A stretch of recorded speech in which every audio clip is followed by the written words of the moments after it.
오늘 주시는 하나님의 말씀입니다. 로마서 8장 26절로 27절 말씀입니다. 신약 성경 로마서 8장 26절로 27절까지 말씀입니다. 주님의 말씀을 봉독합니다. 이와 같이 성령도 우리의 연약함을 도우시나니 우리는 마땅히 기도할 바를 알지 못하나 오직 성령이 말할 수 없는 탄식으로 우리를 위하여 친히 간구하시느니라. 마음을 살피시는 이가 성령의 생각을 하시나니 이는 성령이 하나님의 뜻대로 성도를 위하여 간구하심이니라. 아멘. 3년째로 접어들고 있는 우크라이나와 러시아 간의 전쟁은 좀처럼 끝날 기미가 보이지 않지요. 맨 처음 러시아가 우크라이나를 침공했을 때 우크라이나의 대통령은 모든 국민들에게 하나님께 기도해 달라고 그렇게 요청을 한 바 있습니다. 얼마 후에 러시아의 푸틴 대통령을 찾아간 사람들이 있었는데 러시아 정교회의 주교들 또 신부들이었습니다. 그들은 푸틴을 축복하면서 하나님께서 이 전쟁에서 승리하도록 해주실 것을 위해서 기도하겠다라고 그렇게 또 이야기를 했습니다. 이 내용이 또 많은 사람들에게 또 전파를 타고 보도가 되기도 하였습니다. 우크라이나 전쟁을 또 러시아와 간의 전쟁이 이어지고 있는데 우크라이나에도 많은 그리스도인들이 있고요. 또 러시아에도 많은 그리스도인들이 있습니다. 그들이 하나님께 기도를 한다면 누구의 기도를 들어주실까요? 우크라이나와 러시아 간의 전쟁이 아직도 끝나지 않는 것을 보니까 팽팽한 기도가 이어지고 있지 않은가 그런 생각이 들기도 합니다. 종종 우리 스포츠를 볼 때 많은 스포츠 운동선수들이 하나님 앞에서 기도하는 그런 모습을 보여줄 때가 있죠. 성호를 긋거나 기도하는 그런 모습을 보여줄 때가 있습니다. 하나님께 의탁하는 그런 모습을 보여줄 때가 있는데 언젠가 TV를 통해서 그 경기 장면을 보았는데 페널티킥을 하는 그런 순간이었습니다. 페널티킥을 차는 사람이 성호를 그면서 하나님께 기도를 하고 있었습니다. 그러자 페널티킥을 맞는 골키퍼도 역시 성호를 그면서 하나님께 기도를 하고 있었습니다. 하나님께서 참 곤란하시겠다라는 그런 생각이 들었습니다. 누구 편을 들어야 할까라는 생각이 들었죠. 우리가 기도에 대해서 조금 진지하게 생각을 하고 고민을 하다 보면 참 이상하다라는 생각이 드는 것도 사실입니다. 모든 것을 다 다스리시는 하나님이신데 나의 이 사소한 것까지 이런 기도까지도 다 들어주신다는 말인가 잘 이해가 되지 않는다라고 생각을 할 수도 있죠. 또 하나님이 모든 것을 다 미리 아신다고 하시는데 그렇다면 우리가 왜 따로 기도를 할 필요가 있는가 그런 질문이 또한 들기도 합니다. 또 수많은 사람들이 각자의 기도의 제목을 가지고 하나님께 기도를 드리고 있는데 하나님은 그 모든 기도를 어떤 원칙에 의해서 순서를 정해서 응답하고 계실까 생각해 보면 참 적절하지 않다. 어떻게 하나님께서 그런 일을 하실 수 있단 말인가 하는 그런 생각이 들기도 하죠. 또 한편으로는 우리 자신 속에서 이런 생각이 들기도 합니다. 내가 하나님께 드리는 기도를 가만히 보면 너무 사소한 것 아닌가, 너무 이기적인 것 아닌가, 너무 개인적인 것 아닌가. 그런데 이런 기도를 하나님께 다 드려서 응답받기를 원한다면, 그래서 만약에 하나님께서 그 모든 것들을 응답하게 된다면 이 세상은 도대체 또 어떻게 돌아갈 수 있단 말인가. 이런 하나님을 향한 그런 걱정까지 이어지곤 합니다. 그래서 그런지 많은 사람들이 나는 그런 기도 안 드리겠다라고 그렇게 말씀을 하는 분들이 꽤 많이 있습니다. 프랑스의 유명한 철학자인 루소가 이런 글을 남겼습니다. 나는 세계 질서에 대해 숙고하며 항상 그것에 감탄하고 그 안에 감지되는 지혜로운 창조자를 경배한다. 나는 그가 준 선물에 대해 찬양한다. 그러나 그에게 기도하진 않는다. 도대체 내가 그에게 무엇을 요청할 수 있겠는가? 나를 위해서 사물의 질서를 바꿔달라고? 나를 위해서 기적을 베풀어 달라고? 세계의 질서가 나를 위해서 파괴되기를 내가 바라는가? 이러한 그릇된 소원은 응답이 아니라 오히려 벌을 받아야 마땅하다. 생각해 볼 만한 그런 말씀이죠. 현대 신학의 문을 열었다고 평가되는 독일의 신학자 프리드리히 슐라이어마허 역시 이런 비슷한 말을 했습니다. 나는 현세적인 것은 어떤 것도 구하지 않는다. 나 자신을 위해서도 내 형제들을 위해서도 구하지 않는다. 내 마음속에 있는 것은 주님의 일이 점점 더 성취되어 가기를 바라는 것이 전부다. 그의 나라가 점점 더 건설되어 가기를 구하는 것만이 내 기도의 대상이다. 이 글을 읽다 보면 참 성숙한 기도다. 기도의 자세가 아닌가라는 생각이 들기도 하고 또 신학자다운 그런 기도의 태도가 아닌가 하는 생각이 들기도 합니다. 멋진 말들입니다. 나의 편의를 위해서 하나님께 구하지 않겠다. 사소한 욕심을 채우고자 내가 하나님께 기도하지는 않겠다. 내가 얻으면 누군가는 잃어버리는 그런 구도 속에서 나는 하나님께 나를 위하여 간구하지는 않겠다라고 하는 태도이죠. 자, 그렇다면 우리에게는 기도가 불필요한 것일까요? 사소한 문제, 나의 문제를 놓고 하나님께 기도하지는 않겠다라는 말은 어느 면에서는 이해가 될 수도 있을 것입니다. 하지만 그렇다고 해서 우리가 기도를 할 필요가 없다라는 것은 아닙니다. 아마도 이 루소의 글을 보면서 마음속에 내 생각하고 똑같네 라는 생각을 하신 분이 혹시 계시다면 오늘의 말씀을 깊이 다시 한번 들어보시면 좋겠습니다. 이러한 사람들을 위해서 예수님께서는 한 가지 제안을 하셨고 한 가지 말씀을 하셨는데요. 기도하라 말씀하시면서 너희의 사소한 것을 위해서 기도하기를 원치 않는다면 사실은 너희는 성령을 받기 위해서 기도하라 라고 주님께서는 우리에게 말씀해 주셨습니다. 예수님께서 이런 말씀을 하셨죠. 내가 또 너희에게 이르노니 구하라 그리하면 너희에게 주실 것이요 찾으라 그러면 찾아낼 것이요 문을 두드리라 그러면 너희에게 열릴 것이니 이렇게 말씀하셨습니다. 이 말씀은 구하면 모든 것을 주실 것 같은 말씀이죠. 찾으면 다 찾을 수 있을 것 같은 그런 말씀입니다. 그런데 이 말씀의 말미에서 예수님께서는 이렇게 말씀하십니다. 너희가 악할지라도 좋은 것을 자식에게 줄 줄 알거든 하물며 너희 하늘 아버지께서 구하는 자에게 성령을 주시지 않겠느냐 하시니라. 이 말씀의 흐름을 보면 예수님께서 구하면 다 받는다, 찾으면 반드시 찾을 것이다 라고 말씀하시면서 궁극적으로는 성령을 구하면 너희가 받게 될 것이다 라고 하는 이 말씀을 하고 있다고 할 수 있겠습니다. 성경을 보면 예수님께서 이 비슷한 말씀들을 여러 곳에서 하셨는데 누가복음 외에도 요한복음 16장 또 15장에 비슷한 말씀들을 하셨습니다. 16장 말씀도 이렇습니다. 내가 진실로 진실로 너희에게 이르노니 너희가 무엇이든지 아버지께 구하는 것을 내 이름으로 주시리라. 지금까지는 너희가 내 이름으로 아무것도 구하지 아니하였으나 구하라 그리하면 받으리니 너희 기쁨이 충만하리라. 예수님께서는 제자들에게 너희가 지금까지는 구하지 않았으나 내 이름으로 구하면 반드시 받게 될 것이다 라고 말씀을 하셨는데요. 그 말씀 앞부분에 이러한 내용이 사실은 흐름으로 자리 잡히고 있습니다. 내가 너희에게 실상을 말하노니 내가 떠나가는 것이 너희에게 유익이라. 내가 떠나가지 아니하면 보혜사가 너희에게로 오시지 아니할 것이요 가면 내가 그를 너희에게로 보내리니. 사실은 예수님께서 이 말씀을 하신 다음에 이어서 하시던 말씀 중에 찾으면 너희가 내 이름으로 구하면 반드시 받게 될 것이다 라고 하는 말씀을 하신 것입니다. 요한복음 15장도 그렇습니다. 구하라 찾으라 라고 말씀하시면서 그 내용의 배후에는 성령을 구하라 라고 하는 내용이 자리 잡고 있음을 보게 됩니다. 이것은 가만히 보면 참 역설적인 그런 숨겨져 있는 그런 말씀이라고 할 수 있겠습니다.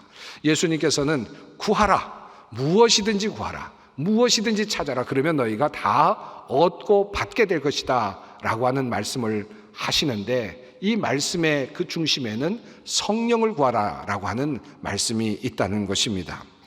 무엇이든지 구하라 다 줄 것 같은데 실제적으로는 성령을 주시겠다라고 하는 말씀이고요. 이 말씀을 조금 더 역설적으로 다시 푼다면 너희가 성령을 구하지 않으면 그 성령은 받을 수 없다라고 하는 말씀이기도 합니다. 다시 말하면 성령을 받기 위해서 기도하지 않는다면 너희는 성령을 받지 못한다라고 하는 또 다른 그런 엄한 말씀이기도 합니다. 이 내용이 잘 설명되고 있는 사례로 설명되고 있는 부분이 바로 사도행전 1장 말씀이죠. 성령과 기도의 관계가 잘 드러납니다. 예수님께서도 이곳에서도 역시 성령에 대해서 말씀을 하십니다. 오직 성령이 너희에게 임하시면 라고 말씀하시면서 제자들에게 성령의 오심에 대해서 말씀을 하시죠. 이 말씀을 듣고 120여 명의 신도들과 많은 성도들이 함께 모였습니다. 어떻게 하였습니까? 더불어 마음을 같이하여 오로지 기도에 힘쓰더라. 성령의 임재를 구하라 라고 하는 이 말씀을 따라서, 그 예수님의 말씀을 따라서 수많은 성도들이 기도하기를 힘썼고, 그리고 마침내 성령을 받았다라고 그렇게 말씀하고 있습니다.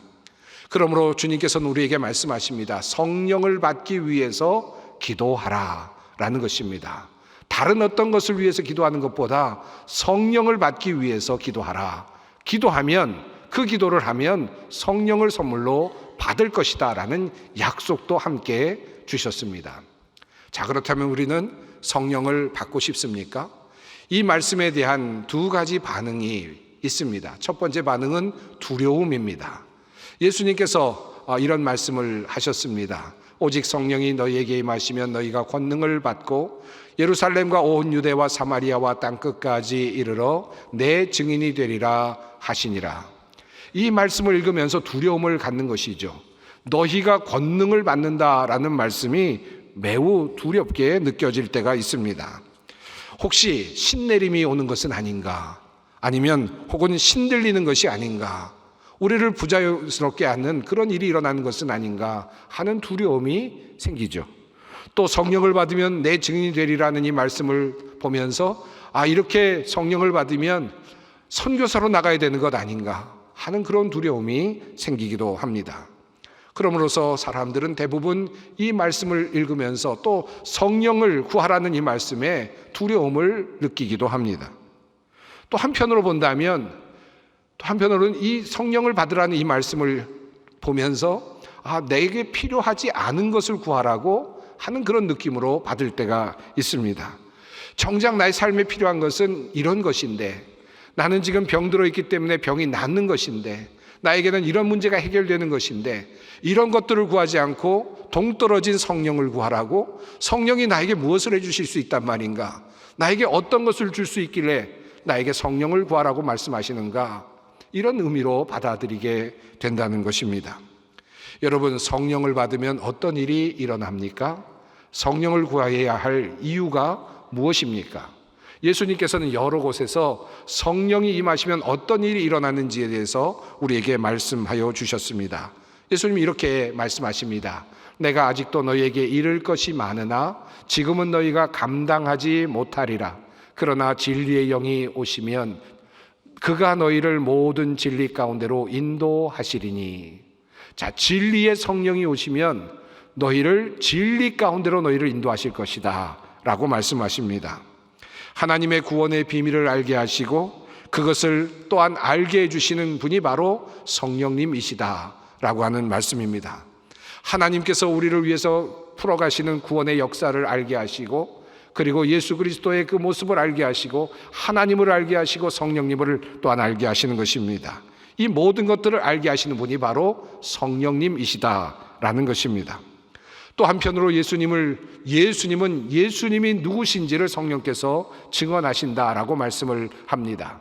내가 아버지께로부터 너희에게 보낼 보혜사 곧 아버지께로부터 나오시는 진리의 성령이 오실 때에 그가 나를 증언하실 것이요. 예수 그리스도께서 어떤 분이신지에 대해서 성령이 우리에게 밝히 드러내 보여주실 것이다 라는 것입니다. 그저 한 인간이 아닌, 한 나사렛의 한 예수가 아닌 그분이 어떤 분이신지를 우리로 하여금 깨달아 알게 해주신다. 이분이 바로 성령님이시다 라는 것입니다. 그리하여 예수를 구주로 고백할 수 있도록 하신다라는 것입니다. 성령으로 아니하고는 누구든지 예수를 주시라 할 수 없느니라. 성령님께서 우리에게 임하시면 예수 그리스도께서 어떤 분이신지를 알게 하시고, 그리고 마침내 그 예수님께서 우리의 구주가 되신다는 사실을 깨달아 알게 해 주신다라는 말씀입니다. 또한 예수님의 모든 말씀과 성경의 말씀이 참임을 깨닫게 해주신다고 말씀하십니다. 내가 아직 너희와 함께 있어서 이 말을 너희에게 하였거니와 보혜사 곧 아버지께서 내 이름으로 보내실 성령 그가 너희에게 모든 것을 가르치고 내가 너희에게 말한 모든 것을 생각나게 하시리라. 성경에 쓰여진 모든 말씀들, 예수님의 모든 말씀들이 참이 된다는 사실을 알게 해주시고 그 모든 말씀을 다시 생각나게 하신다라고 그렇게 말씀하십니다. 이것이 바로 성령의 역사입니다. 더 나아가서 성령은 우리가 누구인지도 알려주신다라고 말씀합니다. 성령이 친히 우리의 영과 더불어 우리가 하나님의 자녀인 것을 증언하시나니.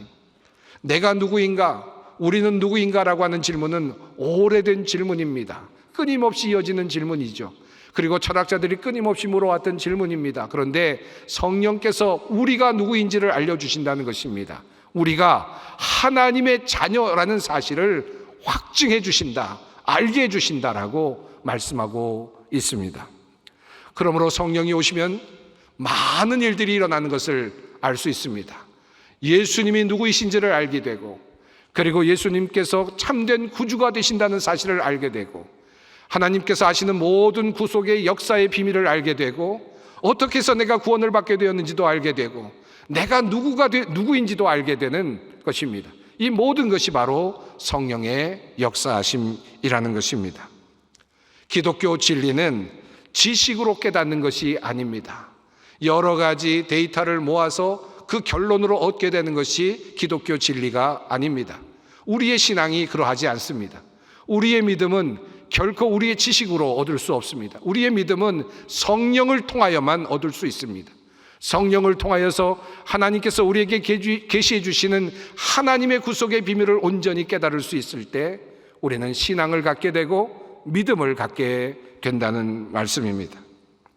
또 한 가지, 우리가 성령을 받기 위해서 기도해야 할 이유가 있습니다. 그것은 바로 성령께서 우리를 위하여 또한 기도해 주시기 때문입니다. 이와 같이 성령도 우리의 연약함을 도우시나니 우리는 마땅히 기도할 바를 알지 못하나 오직 성령이 말할 수 없는 탄식으로 우리를 위하여 친히 간구하시느니라. 우리의 기도는 때로는 언어에 갇힐 때가 있죠. 우리의 불완전한 언어가 하나님을 향한 우리의 마음의 기도를 제한할 때가 종종 있습니다. 그때 우리의 한계, 우리의 언어의 한계를 뚫고 우리의 말이 끊어지는 바로 그 자리에 성령께서 기도해 주신다라는 것입니다. 성령께서 말할 수 없는 탄식으로 함께 기도하신다라는 말씀입니다. 성령님께서 친히 우리의 기도의 방향을 하나님께로 이끌어 가시고 그리고 하나님의 마음과 우리가 하나가 되게 하신다라는 말씀입니다. 여러분, 기도가 무엇입니까? 기도는 아버지를 향한 대화라고 할 수 있겠죠. 이 대화에는 현실에 많은 층위들이 끼어 있습니다. 때로는 우리의 욕심이 끼기도 하고요. 또 이 세상의 악함이 끼기도 합니다. 또 하나님에 대한 우리의 오해가 그 자리에 끼기도 합니다. 그리고 현실의 한계가 끼기도 하죠. 그래서 하나님을 향해서 우리가 온전하게 기도할 수 없습니다. 또한 하나님의 마음을 우리가 온전하게 깨달을 수도 없습니다. 이 사이에는 너무나도 많은 간격들이 존재하고 많은 방해물들이 존재하기 때문입니다. 그러나 성령님께서 말할 수 없는 단식으로 도우시기에 우리는 기도를 통해서 하나님과 합일되는 마음을 경험하게 됩니다. 아버지 하나님의 마음을 또렷하게 엿볼 수 있게 됩니다. 하나님의 마음과 통할 수 있게 됩니다. 그래서 참되게 기도하는 사람들은 아버지의 마음을 닮아가게 되는 것입니다. 성령으로 기도하는 사람들이 그러한 것입니다. 이러한 비밀에 대한 이야기가 성경에 참 많이 나오지만 그 중에 한 곳을 우리가 살펴보려고 합니다. 사무엘상 1장에 나오는 내용입니다. 한나는 아이가 없습니다. 자식을 잉태하지 못하여서 고통스러운 한 여인이었습니다. 그 여인은 술 취한 여자라는 오명을 들으면서까지 여호와의 전에 나와서 매일같이 하나님께 눈물로 기도하였습니다. 한나는 처음에는 자신의 부림을 놓고 기도합니다. 그런데 기도하면서 그녀의 마음이 점점 하나님의 마음과 합하여져 가기 시작합니다. 하나님의 마음과 통하여져 갑니다. 사무엘상 1장 15절입니다. 한나가 대답하여 이르되 내 주여 그렇지 아니하니이다. 나는 마음이 슬픈 여자라 포도주나 독주를 마신 것이 아니요 여호와 앞에 내 심정을 통한 것뿐이오니. 하나님의 마음을, 하나님께 자신의 마음을 드렸다. 하나님께 내 마음을 드렸고 하나님의 마음을 느끼는 것입니다. 하나님과 마음이 하나가 되고 통하게 되니까 그는 다른 것을 느끼게 됩니다. 지금 불임을 겪고 있는 것은 한나만이 아니라는 사실을 깨닫습니다. 한나는 기도하면서 하나님 역시 지금 영적인 불임을 경험하고 있다는 사실을 깨닫습니다. 사사시대 마지막, 모두가 다 자기 소견에 오른 대로 행하고 있는 그때에 하나님의 뜻대로 살아가는 지도자가 없고 하나님의 뜻대로 살라고 나서서 말하는 참된 지도자가 없는 그런 상황을 깨닫게 된 것입니다. 자기 자녀가 없어서 자녀를 달라고 간구하던 한나는 하나님의 일꾼이 없어서 하나님의 일꾼을 찾고 계시는 하나님의 마음을 알게 됩니다. 그래서 한나는 자신에게 사무엘이라고 하는 귀한 아들이 주어졌을 때 그 아들을 하나님께 바치기로 결정합니다. 응답을 받았는데 그 자녀를 다시 하나님께 드리는 것입니다. 하나님의 귀한 지도자, 하나님의 귀한 사자로, 이스라엘을 이끌어갈 그런 지도자로 하나님께서 쓰실 그러한 귀한 도구로 자신의 아들을 내어드립니다. 개인의 기도가 공적인 기도로 바뀌는 순간이었습니다. 우리의 기도가 이렇습니다.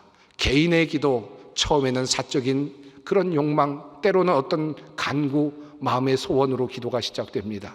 그런데 하나님과 마음이 통하게 되면, 그리고 성령께서 우리와 함께 말할 수 없는 탄식으로 함께 기도하시게 되면 우리는 하나님의 마음을 알게 되고 하나님과 함께 동역할 수 있는 자리에 서게 됩니다.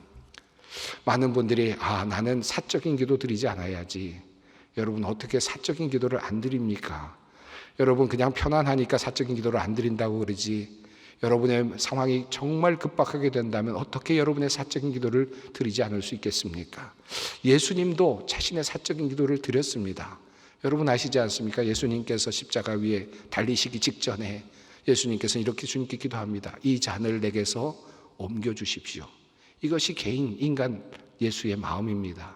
이런 개인의 마음, 그러나 곧 예수님은 하나님의 마음과 동일하게 합해지죠. 하나님의 마음을 깨닫습니다. 그리고 다시 말합니다.